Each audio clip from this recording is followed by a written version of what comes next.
শেষে রিদিকে দেখো ঘুম পাড়ালাম, এই যে ঘুমাচ্ছে আমার রিদি মহারানী। কালকে রাত্রিবেলায় খুব বিরক্ত করেছে, সহজে ঘুমাচ্ছিল না। ও যেহেতু এখন ছোট, দেখতেই পাচ্ছ তোমরা, তো ঘুমোতে খুব বিরক্ত করে। রাত্রিবেলা তো 2, 2:30, 3টে বেজেই যায় নর্মালি, আমাদের এখন রেগুলারই বলতে গেলে এটাই চলে। এখন 3টের আগে তো রিদি ঘুমাই না কিছুতে। তো আগের দিনও তাই করেছে, 3টে 5-10 এরকম ঘুমালো। আর আজকে যেহেতু সকালবেলাটা একটু ঘুমাচ্ছিল, তাই সেই সময় আমি তাড়াতাড়ি করে রান্নাগুলো সব সেরে নিয়েছি, কারণ জানি কখন আবার ঘুমোবে না, উঠে যাবে, তখন আর রান্না করতে পারবো না সবটা।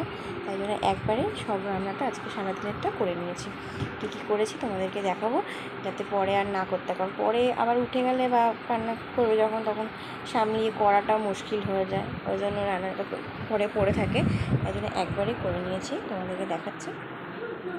এখানে আজকে পেঁয়াজের ডাল করেছি, এখানে মাছের ঝোল করেছি সজনে ডাঁটা দিয়ে, আলু দিয়ে, আর এদিকে লাল শাক ভাজা করেছি, আর বিট ভাজা করেছি, আর ডালের সাথে পাঁপড় ভাজা করেছি। তো আর এখানে ভাত আছে, আর এদিকে প্রেসারে আমার রিদির জন্য খিচুড়ি বসিয়েছিলাম।